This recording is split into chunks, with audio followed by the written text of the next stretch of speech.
Hi all, I+ training സൊല്യൂഷൻസിൻ്റെ പുതിയൊരു ക്ലാസ്സിലേക്ക് സ്വാഗതം.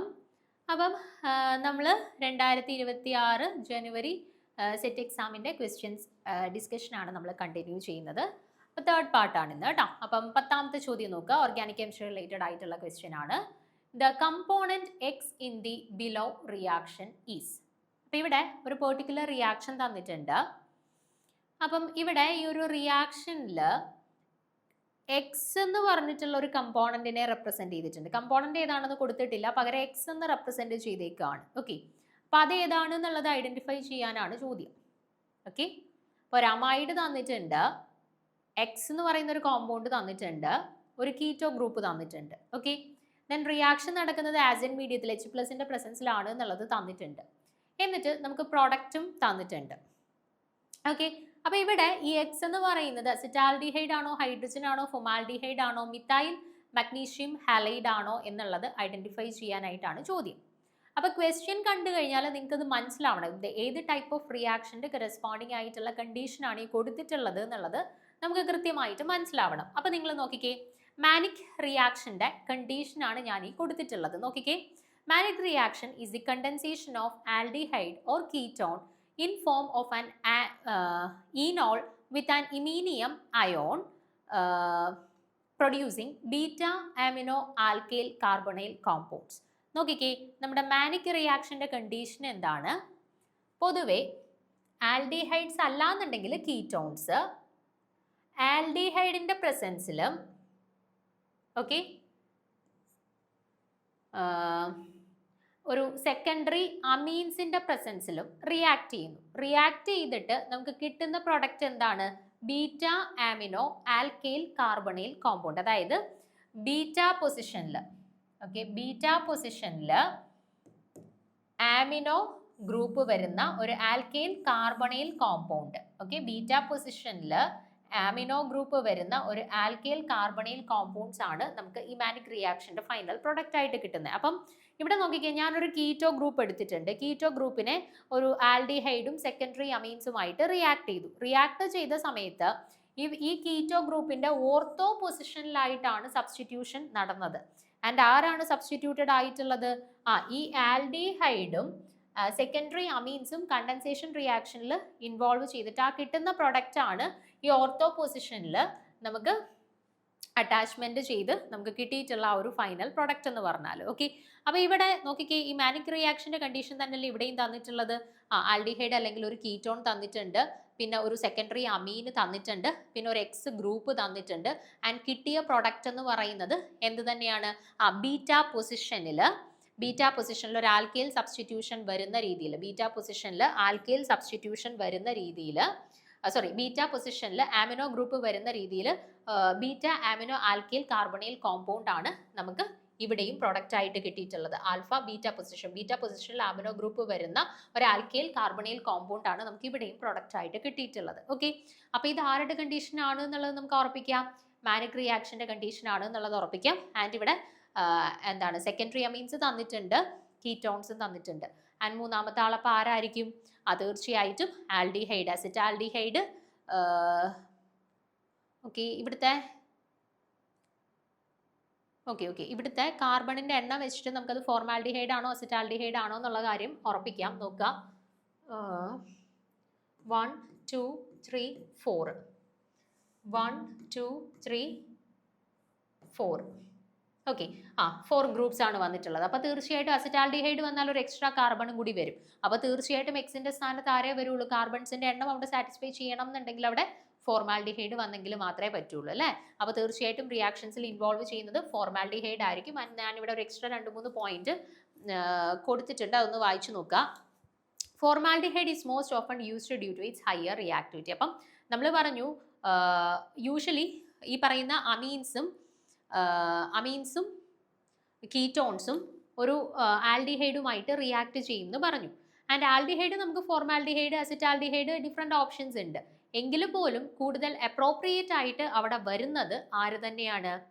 കൂടുതൽ അപ്രോപ്രിയേറ്റ് ആയിട്ട് ആ ഒരു പൊസിഷനിൽ ആ ഒരു റിയാക്ടിവിറ്റി പ്രോപ്പറായിട്ട് ക്യാരിഡ് ഔട്ട് ചെയ്യാൻ കേപ്പബിൾ ആയിട്ടുള്ളത് ഫോർമാൽഡിഹൈഡ് ആണ്. അപ്പോൾ യൂഷ്വലി ഫോർമാൽഡിഹൈഡ് അസിറ്റാൽഡിഹൈഡ് ഒക്കെ കോമ്പിനേഷൻ ആയിട്ട് വന്നു കഴിഞ്ഞാലും റിയാക്ഷൻസ് സെലക്റ്റീവ്ലി മുന്നോട്ട് കൊണ്ടുപോകാൻ കേപ്പബിൾ ആയിട്ടുള്ളത് ഫോർമാൽഡിഹൈഡ് ആണ്. അപ്പോൾ തീർച്ചയായിട്ടും ഫോർമാൽഡിഹൈഡ് ആണ് ആൽഡിഹൈഡ്സിന്റെ കൂട്ടത്തിൽ ഇവിടെ കൂടുതൽ പ്രോപ്പറായിട്ട് ഇൻവോൾവ് ചെയ്യാനായിട്ട് സാധ്യതയുള്ളത്. Then works only with primary and secondary aliphatic amines. Then Mannich റിയാക്ഷൻസിൽ ഇൻവോൾവ് ചെയ്യുന്ന അമീൻസ് എന്ന് പറയുന്നത് ഒന്നെങ്കിൽ പ്രൈമറി അമീൻസ് ആയിരിക്കണം, അല്ലാന്നുണ്ടെങ്കിൽ സെക്കൻഡറി അമീൻസ് ആയിരിക്കണം. Then aromatic amines tends not to reactive. In case നമ്മളിവിടെ എടുത്തിട്ടുള്ള അമീൻസ് എന്ത് ചെയ്യും, അമീൻസ് ആരോമാറ്റിക് അമീൻസ് ആണെന്നുണ്ടെങ്കിൽ ഒരു ബെൻസീൻ റിംഗിൽ അറ്റാച്ച് ചെയ്തിട്ടുള്ള NH ഗ്രൂപ്പ് ആണെന്നുണ്ടെങ്കിൽ യൂഷ്വലി അവർ ഈ പറയുന്ന മാനിക് റിയാക്ഷൻസിൽ ഇൻവോൾവ് ചെയ്യത്തില്ല. അപ്പോൾ ഈ കണ്ടീഷൻസും കൂടെ ഓർത്ത് വെച്ചേക്ക് എടുക്കുന്ന അമീൻസ് പ്രൈമറി അല്ലെങ്കിൽ സെക്കൻഡറി അമീൻസ് ആവണം മാനിക് റിയാക്ഷനിൽ. അരോമാറ്റിക് അമീൻസ് വന്നു കഴിഞ്ഞാൽ റിയാക്ഷൻ നടക്കാൻ സാധ്യതയില്ല. അതേപോലെ തന്നെ റിയാക്ഷൻസിൽ പങ്കെടുക്കുന്ന ആൽഡിഹൈഡ് യൂഷ്വലി ഫോർമാൽഡിഹൈഡ് ആവാനാണ് സാധ്യതയുള്ളത്. അതാണ് കൂടുതൽ സെലക്റ്റീവ്ലി റിയാക്ട് ചെയ്യാനായിട്ടുള്ള സാധ്യത, പോസിബിലിറ്റി ഉള്ളത്. ഓക്കെ, അപ്പോൾ ഓപ്ഷൻ സി ആണ് കറക്റ്റ് ആൻസർ ആയിട്ട് വരുന്നത്. ഓക്കെ, അടുത്ത ചോദ്യം 11ാമത്തെ ചോദ്യം വീണ്ടും ഓർഗാനിക് പാർട്ടിൽ നിന്നുള്ള ചോദ്യമാണ്. The major product of the following reactions. ഈ ഒരു റിയാക്ഷനിലെ മേജർ പ്രോഡക്റ്റ് ഐഡൻറ്റിഫൈ ചെയ്യാനാണ് ചോദ്യം. അപ്പോൾ ക്വസ്റ്റ്യനിൽ നോക്കിക്കഴിഞ്ഞാൽ നിങ്ങൾക്ക് ഒരു ആസിഡ് കാണാം, DCCയുടെ പ്രസൻസിലാണ് റിയേജൻ്റ്, DCCയുടെ പ്രസൻസിലാണ് റിയാക്ട് ചെയ്യുന്നത്. ആൻഡ് ഒരു അമീന് കൊടുത്തിട്ടുണ്ട്, അമീൻ്റെ പ്രസൻസിലാണ് റിയാക്ഷൻ നടക്കുന്നത്. അപ്പോൾ ഇവിടെ ഏത് ടൈപ്പ് ഓഫ് റിയാക്ഷൻ ആണ് എന്നുള്ളത്, അല്ലെങ്കിൽ ഈ റിയാക്ഷനിൽ യൂഷ്വലി എന്ത് കൺവേർഷൻ ആണ് നടക്കുന്നതെന്ന് അറിഞ്ഞെങ്കിൽ മാത്രമേ നമുക്ക് പ്രൊഡക്റ്റിനെ പ്രെഡിക്റ്റ് ചെയ്യാനായിട്ട് പറ്റുള്ളൂ. അപ്പോൾ നോക്കിക്കേ, യൂഷ്വലി ഇപ്പോൾ ഒരു ആസിഡ്സിൻ്റെ പ്രസൻസിൽ ആസിഡ്സിനെ നമ്മൾ DCC വെച്ചിട്ട് റിയാക്ട് ചെയ്യുകയാണ് ഇൻ പ്രസൻസ് ഓഫ് ആൻ അമീൻ. നമുക്ക് കിട്ടുന്ന പ്രൊഡക്റ്റ് അമൈഡ്സ് ആയിരിക്കും. അത് പ്രൈമറി, സെക്കൻഡറി ഓർ ടെർഷറി, നമ്മുടെ റിയാക്ടൻറ്റിന് അനുസരിച്ച് ഒന്നെങ്കിൽ പ്രൈമറി അല്ലെങ്കിൽ സെക്കൻഡറി അല്ലെങ്കിൽ ടെർഷറി അമൈഡ്സ് ആയിരിക്കും നമുക്ക് പ്രൊഡക്റ്റ് ആയിട്ട് ഫോം ചെയ്യുന്നത്. ഓക്കെ, അപ്പോൾ അങ്ങനെയാണെന്നുണ്ടെങ്കിൽ തന്നിട്ടുള്ളതിൽ അമൈഡ്സ് ആയിട്ടുള്ളത് ആര് മാത്രമേ ഉള്ളൂ? നമ്മുടെ ഓപ്ഷൻ സി മാത്രമേ ഉള്ളൂ. അതിൽ നിന്ന് നമുക്ക് ഉറപ്പിക്കാം ഓപ്ഷൻ എ ആണ് കറക്റ്റ് ആൻസർ ആയിട്ടുള്ളത്. ഓക്കെ, അപ്പോൾ DCCയുടെ പ്രസൻസിൽ ആസിഡും അമീൻസും നമ്മൾ റിയാക്ട് ചെയ്ത് കഴിഞ്ഞാൽ നമുക്ക് കിട്ടുന്ന പ്രോഡക്റ്റ് അമൈഡ്സ് ആയിരിക്കും. സോ അതിൽ നിന്ന് ഓപ്ഷൻ സി ആണ് കറക്റ്റ് ആൻസർ ആയിട്ട് വരുന്നത് എന്നുള്ളത് മനസ്സിലായി. ഓക്കെ, അടുത്ത ചോദ്യം 12ാമത്തെ ചോദ്യം. The Cyriac ammonium nitrate structure comprises of. അപ്പോൾ സിറിക് അമോണിയം നൈട്രേറ്റിന്റെ സ്ട്രക്ചറിൽ ഈ കൊടുത്തിട്ടുള്ളതിൽ എന്തിന്റെ പോസിബിലിറ്റി ആണ് ഉള്ളത്? Option A CeO12 core in icosahedral geometry, CeO6 core in symmetrical octahedral geometry, CeO4 core in tetrahedral geometry, CeO4 core in distorted octahedral geometry. അപ്പോൾ ഇത് usually നമുക്ക് അങ്ങനെ ചോദിക്കുന്ന പാറ്റേൺ ഓഫ് ചോദ്യം അല്ല. ആക്ച്വലി നമുക്ക് ചോദിക്കുന്ന ഒരു പാറ്റേൺ ഓഫ് ചോദ്യം അല്ല. അപ്പോൾ ഇവിടെ ഈ സിറിക് അമോണിയം നൈട്രേറ്റിന്റെ സ്ട്രക്ചറിൽ അവൈലബിൾ ആയിട്ടുള്ളതിൽ പ്രോപ്പറായിട്ട് കറക്റ്റായിട്ട് വരുന്നത് ഏതാണ് എന്നുള്ള ഐഡന്റിഫൈ ചെയ്യാനാണ് ചോദ്യം. അപ്പോൾ ഇവിടെ നോക്കിക്കേ, ഈ സിറിക് അമോണിയം നൈട്രേറ്റിന്റെ സ്ട്രക്ചർ ആക്ച്വലി വരുന്നത് ഈ രീതിയിലാണ്. ഓക്കെ, അപ്പോൾ ഈ സെൻട്രലിൽ വരുന്ന സിറിയത്തിൽ നിന്നും ഈ ഓക്സിജനിലേക്ക്, ചുറ്റുമുള്ള ഓക്സിജനിലേക്ക് എത്ര ബോൺസ് ആണ് ഫോം ചെയ്തിട്ടുള്ളത്? എത്ര ബോൺസ് ആണ് ഈ സിറിയ അമോണിയം നൈട്രേറ്റിന്റെ കേസിൽ ഫോം ചെയ്തിട്ടുള്ളത്? 1 2 3 4 5 6 7 8 9 10 11 12 അല്ലേ? അപ്പോൾ CeO12ന്റെ ഒരു പ്രസൻസ് ആണ് സിറിയം ഈ പറയുന്ന ഈ ഒരു കോംപ്ലക്സിൽ, ഈ സിറിക് അമോണിയം നൈട്രേറ്റിന്റെ സ്ട്രക്ചർ എടുത്തു കഴിഞ്ഞാൽ CeO12 കോംപ്ലക്സ് ആണ് അതിൻ്റെ അകത്ത് പ്രസന്റ് ആയിട്ടുള്ളത് എന്നുള്ളത് സ്ട്രക്ചറിൽ നിന്ന് മനസ്സിലായി അല്ലേ? അപ്പോൾ CeO6, CeO4, CeO6 ആണ് ബാക്കിയുള്ള ഓപ്ഷൻസിൽ കൊടുത്തിട്ടുള്ളത്. അപ്പോൾ തീർച്ചയായിട്ടും അവിടെ നിന്ന് തന്നെ ഇപ്പോൾ ഇക്കോസോഹെഡ്രൽ ജിയോമെട്രി ആണ് എന്നുള്ളത് അറിയത്തില്ലെങ്കിൽ പോലും നമുക്ക് ആ CeO4O12 വെച്ചിട്ട് വരുന്ന ഒരേ ഒരു ഓപ്ഷൻ മാത്രമേ ഉള്ളൂ. സോ ഓപ്ഷൻ എ ആണ് കറക്റ്റ് ആൻസർ ആയിട്ട് വരുന്നത്. ഇതൊക്കെ യൂഷ്വലി നമ്മൾ അങ്ങനെ ഒരു സെറ്റ് പ്രിപ്പറേഷൻ്റെ ടൈമിൽ അങ്ങനെ കൂടുതൽ ഇമ്പോർട്ടൻസ് കൊടുത്തിട്ട് പഠിക്കുന്ന കാര്യങ്ങളല്ല. ഇതൊക്കെ എക്സ്ട്രാ കുറച്ചുകൂടെ ഹയർ ലെവലിൽ നിന്നും അഡീഷണലി വരുന്ന ചോദ്യങ്ങളാണ്. നമുക്കിപ്പോൾ ക്വസ്റ്റ്യൻ പേപ്പർ കണ്ടു കഴിഞ്ഞാൽ അതിനകത്ത് ഈസി ക്വസ്റ്റ്യൻസ് കാണും, ഒരു ആവറേജ് ലെവലിലുള്ള ക്വസ്റ്റ്യൻസ് കാണും, ഒരു മോഡറേറ്റ് ലെവലിലുള്ള ക്വസ്റ്റ്യൻസ് കാണും, ഭയങ്കര higher level of questions, higher standard questions കാണും. അപ്പോൾ അത്തരത്തിൽ യൂഷ്വലി ആരും അങ്ങനെ അധികം ഇമ്പോർട്ടൻസ് കൊടുക്കാത്ത കുറച്ച് ടോപ്പിക്സിൽ നിന്നുള്ള ഒരു ചോദ്യമൊക്കെ ആയിരുന്നു ഈ പറയുന്ന സിറിക് അമോണിയം നൈട്രേറ്റുമായിട്ട് ബന്ധപ്പെട്ട ചോദ്യമൊക്കെ. ഓക്കെ, നെക്സ്റ്റ് ചോദ്യം നോക്കാം. ഇത് സിലിക്കേറ്റ്സുമായിട്ട് ബന്ധപ്പെട്ട ചോദ്യമാണ്. നോക്കാം. The pyrosilicates has a general formula of. അപ്പോൾ സിലിക്കേറ്റ്സിനകത്ത് നമ്മൾ ortho silicates, 3D silicates, chain silicates, അതുപോലെ പൈറോസിലിക്കേറ്റ്സ്, പിന്നെ എന്താണ് അങ്ങനെ നമ്മൾ ഡിഫറെൻറ്റ് കാറ്റഗറീസ് ആയിട്ട് ഇവരെ ഡിവൈഡ് ചെയ്തിട്ടുണ്ടല്ലോ. അപ്പോൾ അതിൻ്റെ അകത്ത് പൈറോസിലിക്കേറ്റ്സിൻ്റെ സ്ട്രക്ചറാണ് ചോദിച്ചിട്ടുള്ളത്. Si3O9 6- ആണോ, SiO4 4- ആണോ, Si6O18 12- ആണോ, Si2O7 6- ആണോ ആക്ച്വലി പൈറോസിലിക്കേറ്റ്സിൻ്റെ ജനറൽ ഫോർമുല എന്നുള്ളതാണ് ചോദ്യം. ഓക്കെ, അപ്പോൾ ആദ്യം നമുക്ക് സിലിക്കേറ്റ്സുമായിട്ട് റിലേറ്റ് ചെയ്തിട്ട് കുറച്ച് ഇമ്പോർട്ടൻ്റ് ആയിട്ടുള്ള പോയിന്റ്സ് പറയാം. നെക്സ്റ്റ് എക്സാമിനും ചോദിച്ചു കഴിഞ്ഞാൽ നമുക്ക് ആൻസർ ചെയ്യാൻ വേണ്ടിയിട്ട് പ്രധാനമായിട്ടുള്ള കുറച്ച് പോയിന്റ്സ് നമുക്കൊന്ന് ഡിസ്കസ് ചെയ്ത് പോവാം. നോക്കുക. Silicates are the minerals containing silicon and oxygen in the tetrahedral SiO4 4- units which are linked together by several patterns. അപ്പം സിലിക്കേറ്റ്സ് എന്ന് പറഞ്ഞാൽ ആക്ച്വലി സിലിക്കണിൻ്റെയും ഓക്സിജൻ്റെയും കൂടെ കമ്പൈൻഡ് ആയിട്ടുള്ള മിനറൽസ് ആണ്. അത് ടെട്രാഹെഡ്രൽ യൂണിറ്റ്സുകളായിട്ട് SiO4 4- ടെട്രാഹെഡ്രൽ യൂണിറ്റ്സുകളായിട്ടാണ് യൂഷ്വലി സിലിക്കേറ്റ്സ് എക്സിബിറ്റ് ചെയ്യുന്നത്. Okay, and which are linked together in several patterns. And പല രീതിയിൽ ഇവർക്ക് ലിങ്ക് ചെയ്യാനായിട്ട് അറേഞ്ച് ചെയ്യാനായിട്ടുള്ള പോസിബിലിറ്റി ഉണ്ട്. Depending on the way the tetrahedral units are linked, the silicates are classified into following types. അപ്പം ഈ പറയുന്ന സിലിക്കേറ്റ്സിനകത്ത് ഡിഫറെൻറ്റ് കാറ്റഗറീസ് ഓഫ് സിലിക്കേറ്റ്സ് ഉണ്ട്. എന്തൊക്കെയാ? ഓർത്തോസിലിക്കേറ്റ്സ് ഉണ്ട്, പൈറോസിലിക്കേറ്റ്സ് ഉണ്ട്, സൈക്ലിക് സിലിക്കേറ്റ്സ് ഉണ്ട്, അതേപോലെ ചെയിൻ സിലിക്കേറ്റ്സ് ഉണ്ട്, ഡബിൾ ചെയിൻ സിലിക്കേറ്റ്സ് ഉണ്ട്, ഷീറ്റ് സിലിക്കേറ്റ്സ് ഉണ്ട്, 3D സിലിക്കേറ്റ്സ് ഉണ്ട്. ഇങ്ങനെ നമ്മൾ പ്രധാനമായിട്ടും 7 ഡിഫറെൻറ്റ് കാറ്റഗറീസ് ഓഫ് സിലിക്കേറ്റ്സ് ഉണ്ട്. ഇനി ഈ ഓരോ സിലിക്കേറ്റ്സിനെയും മറ്റ് ഡിഫറെൻറ്റ് പേരുകളിലും അറിയപ്പെടുന്നുണ്ട്. അതും കൂടെ നിങ്ങൾ നോട്ട് ചെയ്ത് വെച്ചേക്കുക. നമുക്ക് സ്റ്റേറ്റ്മെന്റ് വൈസ് ക്വസ്റ്റ്യൻസ് ഒക്കെ വരുമ്പം ആ പോയിന്റ്സ് നമുക്ക് ആഡ് ചെയ്യാറുണ്ട് സാധാരണ. അപ്പം നോക്കുക, ഓർത്തോസിലിക്കേറ്റ്സിനെ പൊതുവെ നീസോസിലിക്കേറ്റ്സ് എന്നും അറിയപ്പെടാറുണ്ട്. ഓക്കെ, ഓർത്തോസിലിക്കേറ്റ്സിനെ തന്നെയാണ് നീസോസിലിക്കേറ്റ്സ് എന്ന് അറിയപ്പെടാറുള്ളത്. ആൻഡ് പൈറോസിലിക്കേറ്റ്സിനെ സോറോസിലിക്കേറ്റ്സ് എന്ന് അറിയപ്പെടാറുണ്ട്. സൈക്ലിക് സിലിക്കേറ്റ്സിനെ റിംഗ് സിലിക്കേറ്റ്സ് എന്ന് അറിയപ്പെടാറുണ്ട്. ചെയിൻ സിലിക്കേറ്റ്സിനെ പൈറോക്സൈൻസ് എന്ന് അറിയപ്പെടാറുണ്ട്. ഡബിൾ ചെയിൻ സിലിക്കേറ്റ്സിനെ ആംഫിബോൾസ് എന്ന് അറിയപ്പെടാറുണ്ട്. ഷീറ്റ് സിലിക്കേറ്റ്സിനെ ഫിലോസിലിക്കേറ്റ്സ് എന്ന് അറിയപ്പെടാറുണ്ട്. ആൻഡ് 3D സിലിക്കേറ്റ്സിനെ ടെക്ടോസിലിക്കേറ്റ്സ് എന്നും അറിയപ്പെടാറുണ്ട്. ഓക്കെ, ആ കോമൺ നെയിംസ് ജനറൽ നെയിംസും കൂടെ നിങ്ങളൊന്ന് നോക്കി വെച്ചേക്കുക. ഒന്നുകൂടെ പറയാം. Orthosilicates also known as nesosilicates, pyrosilicates is also known as sorosilicates, then cyclic silicates are also known as ring silicates, chain silicates are also known as pyroxenes, then double chain silicates are known as amphiboles, sheet silicates are also known as phyllosilicates, then 3D silicates are also known as tectosilicates. കേട്ടോ, ആ പേരുകളിലൂടെ പഠിച്ചു വെച്ചിരിക്കുക. then ഈ ഓരോ സിലിക്കേറ്റ്സിനെയും കുറച്ച് പ്രധാനപ്പെട്ട പോയിന്റ്സും കൂടെ, അതായത് ബേസിക് സ്ട്രക്ചറൽ യൂണിറ്റ് എന്താണ്, എക്സാമ്പിൾസ് എന്താണ് എന്നുള്ള കാര്യം കൂടി ജസ്റ്റ് ഒന്ന് പറഞ്ഞു പോവാം. ഫസ്റ്റ് കാറ്റഗറി ഓർത്തോസിലിക്കേറ്റ്സ് അല്ലെങ്കിൽ നീസോസിലിക്കേറ്റ്സ്. ഇതാണ് ഏറ്റവും സിംപ്ലസ്റ്റ് ഫോം ഓഫ് സിലിക്കേറ്റ്സ്. ഓർത്തോസിലിക്കേറ്റ്സ് അല്ലെങ്കിൽ നീസോസിലിക്കേറ്റ്സ് ആണ്. അവിടെ ബേസിക് യൂണിറ്റ് ആയിട്ട് വരുന്നത് ആരാണ്? SiO4 4- ടെട്രാഹെഡ്രൽ യൂണിറ്റ്സ് ആണ് ഓർത്തോസിലിക്കേറ്റ്സിനകത്ത് ബേസിക് സ്ട്രക്ചറൽ യൂണിറ്റ്സ് ആയിട്ട് വരുന്നത്. The basic structural unit of orthosilicate is, അത് കൊടുത്തിട്ടില്ലേ, സ്ട്രക്ചർ പോട്ടെ, നിങ്ങൾ ജസ്റ്റ് ഓർത്ത് വെച്ചിരുന്നാൽ മതി. SiO4 4- ടെട്രാഹെഡ്രൽ യൂണിറ്റ്സ് ആണ് റിപ്പീറ്റിംഗ് യൂണിറ്റ്സ് ആയിട്ട് ഓർത്തോസിലിക്കേറ്റ്സ് അല്ലെങ്കിൽ നീസോസിലിക്കേറ്റ്സിന്റെ കേസിൽ വരുന്നത്.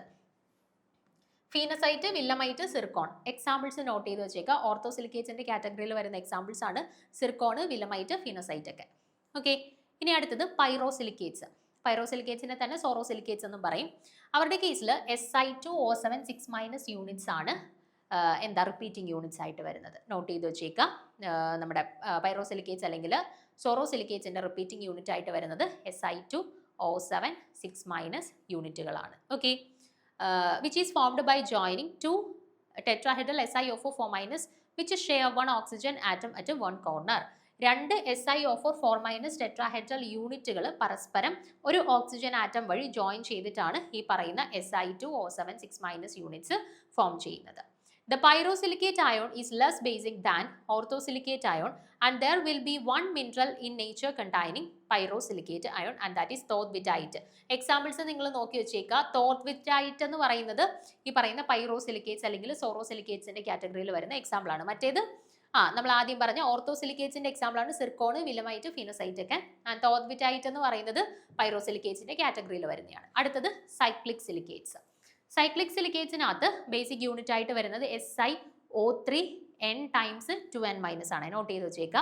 SiO3 n ടൈംസ് 2n- ആണ് സൈക്ലിക് സിലിക്കേറ്റ്സിന്റെ കേസിൽ ബേസിക് യൂണിറ്റ് ആയിട്ട് വരുന്നത്. And each unit shares 2 oxygen atoms with other units. And അതിൻ്റെ എക്സാമ്പിൾ കൊടുത്തിട്ടുണ്ട്. ബെനീറ്റോയിറ്റ്, ദെൻ ബെറൈലൊക്കെയാണ് യൂഷ്വലി സൈക്ലിക് സിലിക്കേറ്റ്സിന്റെ കാറ്റഗറിയിൽ വരുന്ന എക്സാമ്പിൾസ്. ദെൻ ചെയിൻ സിലിക്കേറ്റ്സിനകത്തും ബേസിക് സ്ട്രക്ചറൽ യൂണിറ്റ് ആയിട്ട് വരുന്നത് same SiO4 SiO3 n times 2n minus ions ആണ് വരുന്നത്. n number of SiO4 4 minus units പരസ്പരം ലിങ്ക് ചെയ്തിട്ടാണ് ചെയിൻ സിലിക്കേറ്റ്സും ഫോം ചെയ്യുന്നത്. ഓക്കെ, ആൻഡ് രണ്ടുപേരുടെ കേസിലും formula of cyclic silicates and chain silicates SiO3 n times 2n minus അല്ലേ, രണ്ടുപേരുടെ കേസിലും സൈക്ലിക് സിലിക്കേറ്റ്സിന്റെ കേസിലും ചെയിൻ സിലിക്കേറ്റ്സിന്റെ കേസിലും സെയിം ബിൽഡിംഗ് ബ്ലോക്സ് ആണ്. SiO3n 2n മൈനസ് തന്നെയാണ് ബിൽഡിംഗ് ബ്ലോക്സ് ആയിട്ട് വരുന്നത്. ഓക്കെ, ദെൻ ചെയിൻ സിലിക്കേറ്റ്സിന്റെ എക്സാമ്പിൾസ് ഒന്ന് നോക്കി വെച്ചേക്കുക. സ്പോഡുമീൻ ഉണ്ട്, ഡയോക്സൈറ്റ് ഉണ്ട്, വൊളസ്റ്റോണൈറ്റ് ഉണ്ട് കേട്ടോ. എക്സാമ്പിൾസ് സ്പോഡുമീൻ ഒക്കെയാണ് സാധാരണ ചോദിച്ചു കണ്ടിട്ടുള്ളത്. അതൊക്കെ പ്രധാനപ്പെട്ട മെയിനായിട്ട് നമ്മൾ കേട്ടിട്ടുള്ളതായിട്ടുള്ള എക്സാമ്പിൾസ് ഏത് കാറ്റഗറിയിലാണെന്നുള്ളത് ഒന്ന് നോക്കി വെച്ചേക്കാം. അടുത്ത double chain silicates. Double chain സിലിക്കേറ്റ്സിന്റെ തന്നെയാണ് ആംഫിബോൾസ് എന്ന് പറയുന്നത്. അവരുടെ സ്ട്രക്ചറൽ യൂണിറ്റ്സ് എന്ന് പറയുന്നത് Si4O11 n times 6n minus ആണ് കേട്ടോ. നിങ്ങൾ ജസ്റ്റ് പേരുകൾ എഴുതിയിട്ട് സൈഡിലോട്ട് റിപ്പീറ്റിംഗ് യൂണിറ്റ്സിനെ ഒന്ന് മാർക്ക് ചെയ്ത് വെച്ചിട്ട് അതൊരു 2-3 വട്ടം ഒന്ന് വായിച്ചാൽ മതി കേട്ടോ, ഓർത്തിരിക്കാനായിട്ട് പറ്റും. ജസ്റ്റ് അത് മാത്രം, വേറെ എക്സ്പ്ലനേഷൻ ഒന്നും വാരി വിളിച്ച് എഴുതണ്ട. Just orthosilicate, pyrosilicate, isosilicate, 3D silicate, sheet silicate, double chain silicate എന്ന് പറഞ്ഞ ഓരോ പേര് എഴുതിയിട്ട് ജസ്റ്റ് ബേസിക് സ്ട്രക്ചറൽ യൂണിറ്റ് എന്ന് എഴുതി വെച്ചിരുന്നാൽ മതി. ഓക്കെ, ആസ്ബെസ്റ്റോസ് ഡബിൾ ചെയിൻ സിലിക്കേറ്റ്സിന്റെ കാറ്റഗറിയിൽ വരുന്ന എക്സാമ്പിൾ ആണ്, അത് ഇമ്പോർട്ടൻ്റ് ആണ്. അടുത്തത് sheet silicates. Sheet silicates phyllo silicates എന്നും പറയും, 2D സിലിക്കേറ്റ്സ് എന്നും അറിയപ്പെടും കേട്ടോ. 3D സിലിക്കേറ്റ് ആണ് ടെക്ടോ സിലിക്കേറ്റ്. അതേപോലെ ഫില്ലോ സിലിക്കേറ്റിനെ ഷീറ്റ് സിലിക്കേറ്റ് എന്നും പറയും. അത് 2D സിലിക്കേറ്റ്സിന്റെ കാറ്റഗറിയിൽ വരുന്ന എക്സാമ്പിൾസ് ആണ്. അവിടെ സ്ട്രക്ചറൽ യൂണിറ്റ് ആയിട്ട് വരുന്നത് Si2O5 n times 2n minus ആണ് കേട്ടോ. Si2O5 n times 2n minus ആണ് ബേസിക് സ്ട്രക്ചറൽ യൂണിറ്റ് ആയിട്ട് വരുന്നത്. മൈക്ക, ടാൽക്ക്, ക്ലേ, കാവലിനൈറ്റ് ഒക്കെ ഈ പറയുന്ന ഷീറ്റ് സിലിക്കേറ്റിന്റെ കാറ്റഗറിയിൽ വരുന്ന എക്സാമ്പിൾ ആണ്. അത് ഇമ്പോർട്ടൻ്റ് ആയിട്ടുള്ള എക്സാമ്പിൾസ് ആണ്.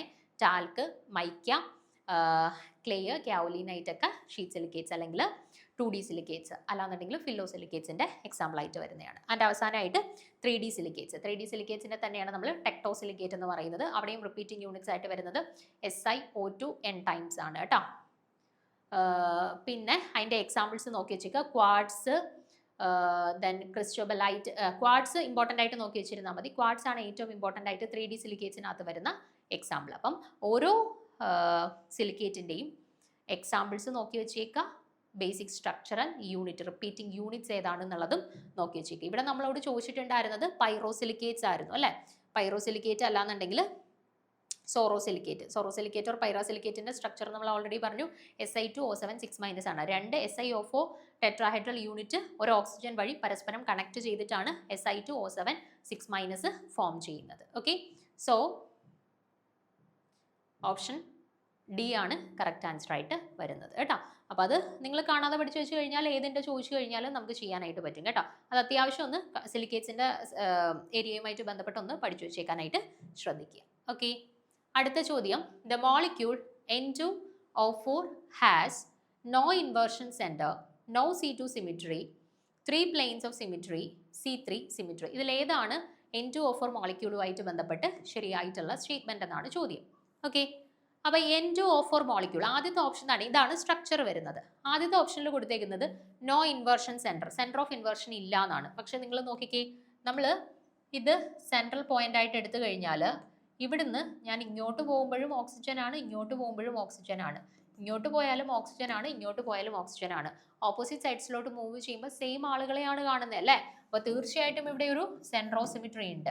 അപ്പം നോ ഇൻവേർഷൻ സെൻറ്റർ എന്നുള്ള സ്റ്റേറ്റ്മെന്റ് ശരിയാണോ? അല്ല, അത് തെറ്റായിട്ടുള്ള സ്റ്റേറ്റ്മെന്റ് ആണ്. അടുത്തത് എന്താ? No C2 symmetry. C2 symmetry ഇല്ല എന്നാണ് പറഞ്ഞേക്കുന്നത് അല്ലേ. നോക്കിക്കേ, ഞാൻ ഇതിലേക്കൂടെ ഒരു ആക്സിസ് കൺസിഡർ ചെയ്ത് ഇവരെ 180 ഡിഗ്രി റൊട്ടേറ്റ് ചെയ്യുന്നു. എന്ത് സംഭവിക്കും?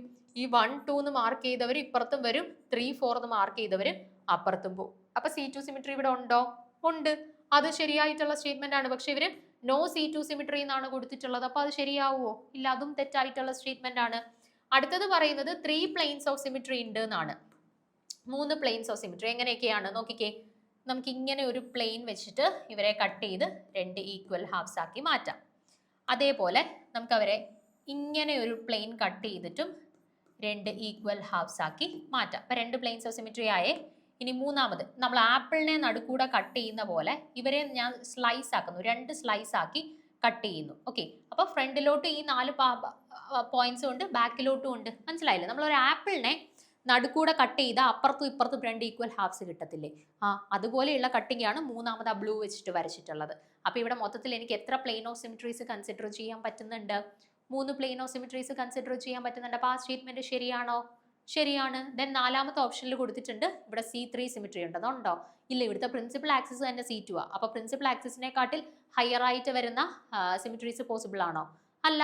മാക്സിമം C2 വരെ പോസിബിൾ ആയിട്ടുള്ളൂ. അതിന്റെ ഹയർ ആയിട്ടുള്ള പോസിബിലിറ്റീസ് ഇവിടെ ഇല്ല. ഓക്കെ. അപ്പോൾ ഇവിടെ C3 സിമിട്രി ഉണ്ട് എന്നുള്ള സ്റ്റേറ്റ്മെന്റ് റോങ് ആയിട്ടുള്ള സ്റ്റേറ്റ്മെന്റ് ആണ്. അപ്പോൾ ഏത് മാത്രമേ ഉള്ളൂ ശരിയായിട്ട് വരുന്നത്? 3 planes of symmetry. Option C മാത്രമേ ഉള്ളൂ ഇവിടെ കറക്റ്റ് ആയിട്ട് വരുന്നത്. ഓക്കെ ആണേ. അടുത്ത ചോദ്യം 15ാമത്തെ ചോദ്യം നമ്മുടെ NMR സ്പെക്ട്രോസ്കോപ്പിയുമായിട്ട് ബന്ധപ്പെട്ട ഒരു ചോദ്യമാണ്. ചോദ്യം നോക്കുക. B11 NMR spectrum of B2H6 will give doublet of doublet, triplet of doublet, triplet of triplet, doublet of triplet. അപ്പോൾ ഇതിൻ്റെ NMR സ്പെക്ട്രം ആദ്യം ഒന്ന് വരച്ചു നോക്കണം. B2H6 അതിന് വേണ്ടിയിട്ട് B2H6 മോളിക്യൂളിൻ്റെ സ്ട്രക്ചർ ഏത് രീതിയിലാണ് വരുന്നത് എന്നുള്ളത് അറിയണം.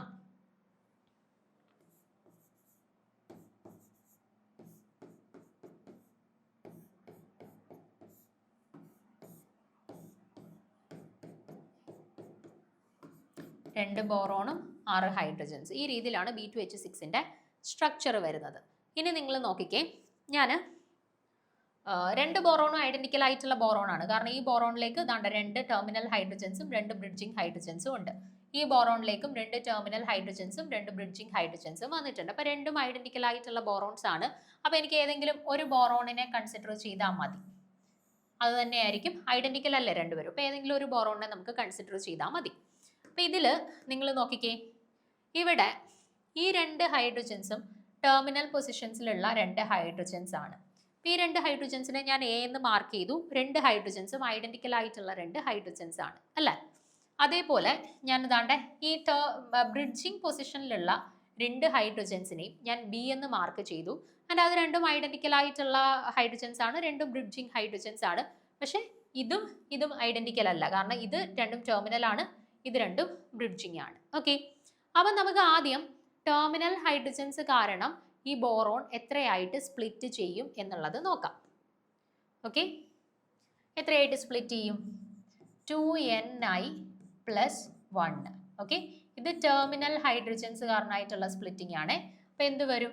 2 ഇൻറ്റു എത്ര ടെർമിനൽ ഹൈഡ്രജൻസ് ഉണ്ട്? 2 പേരല്ലേ. അപ്പോൾ 2 ഇൻറ്റു ഐ വാല്യൂ എന്താണ്? Half plus 1 which is equal to 2 into 2. 2 into cancel ആയി. 2 + 1 3.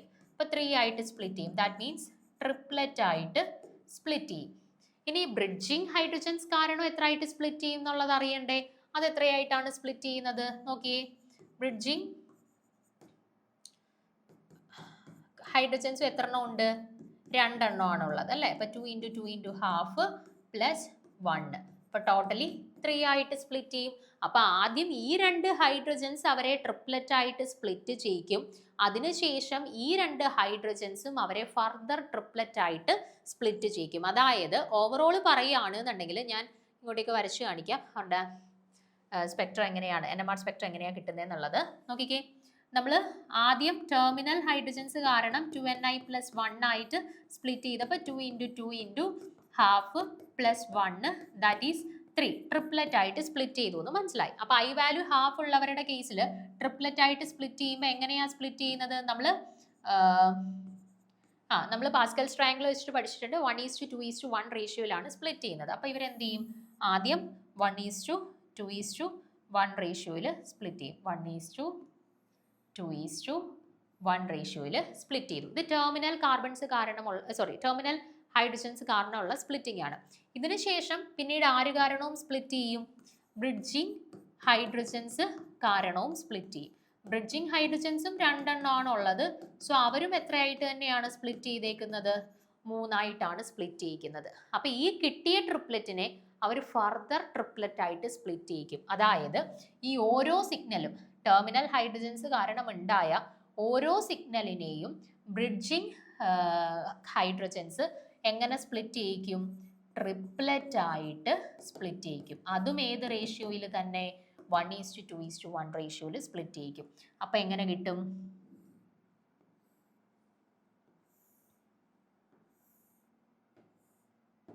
ഇങ്ങനെയുള്ള ഒരു സ്പെക്ട്രം ആയിരിക്കും നമുക്ക് ആക്ച്വലി ഇവരുടെ കറസ്പോണ്ടിങ് ആയിട്ട് കിട്ടുക. ഈ സ്പെക്ട്രത്തിനെ നമുക്ക് എന്താ വിളിക്കാൻ പറ്റുക?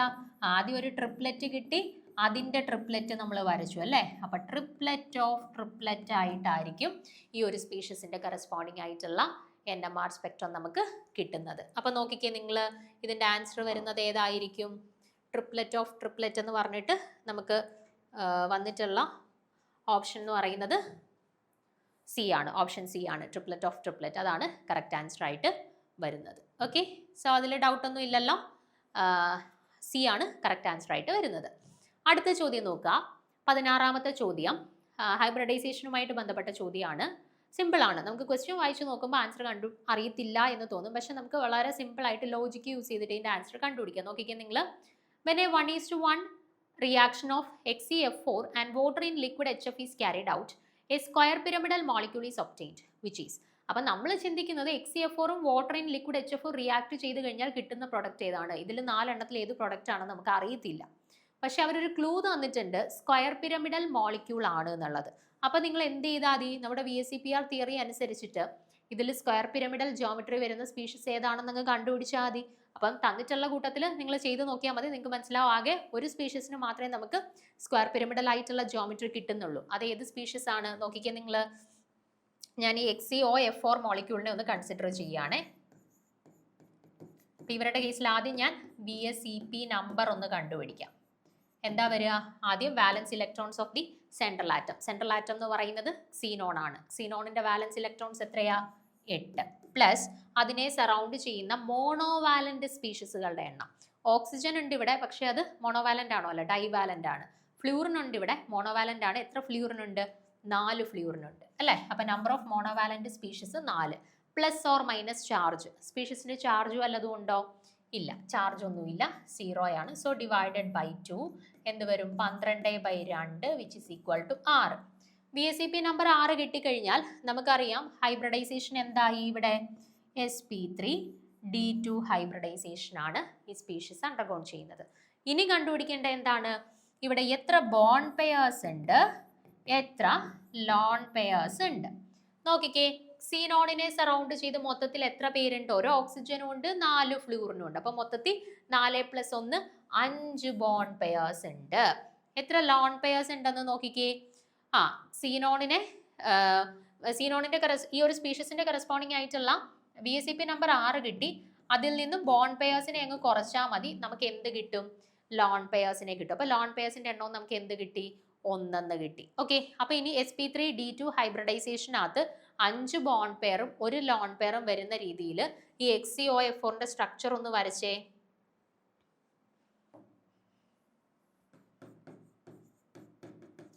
sp3d2 അല്ലേ, അപ്പോൾ ഒക്ടാഹെഡ്രൽ ജോമെട്രി ആയിരിക്കും വരുന്നത്. ഓക്കെ, ഇനി 5 ബോണ്ട് പെയേഴ്സ് ആണ്. 5 ബോണ്ട് പെയേഴ്സിനകത്ത് 4 ഫ്ലൂറിൻ ഉണ്ട്. ഓക്കെ, ഒരെണ്ണം ഓക്സിജൻ ആണ്. റിമൈനിങ് ഒന്ന് എന്താണ്? ലോൺ പെയർ ആണ്. അപ്പോൾ ഇവരുടെ സ്ട്രക്ചർ നിങ്ങളൊന്ന് വരച്ചു നോക്കിക്കേ. എന്തോ പോലെ കിട്ടി ഇവരുടെ സ്ട്രക്ചർ? സ്ക്വയർ പിരമിഡൽ പോലെ കിട്ടി അല്ലേ. അതല്ലായിരുന്നു നമ്മുടെ ചോദ്യം. ഇവർ തമ്മിൽ റിയാക്ട് ചെയ്ത് കിട്ടുന്ന സ്ക്വയർ പിരമിഡൽ ജോമെട്രി ഉള്ള സ്പീഷീസ് ഏതാണ് എന്നായിരുന്നു ചോദ്യം. ആരാണ്? Option B, XeO4. ഇത് ഇൻ കേസ് ഇവർ റിയാക്ട് ചെയ്ത് കിട്ടുന്ന പ്രോഡക്റ്റ് അറിയത്തില്ല എങ്കിൽ പോലും തന്നിട്ടുള്ള സ്പീഷീസുകൾ വെച്ചിട്ട് നിങ്ങൾ നോക്കിയാൽ മതിയായിരുന്നു ആർക്കാണ് സ്ക്വയർ പിരമിഡൽ ജിയോമെട്രി ഉള്ള എന്നുള്ളത്. ഓക്കെ, സോ ഓപ്ഷൻ ബി ആണ് അവിടെ കറക്റ്റ് ആൻസർ ആയിട്ട് വരുന്നത്.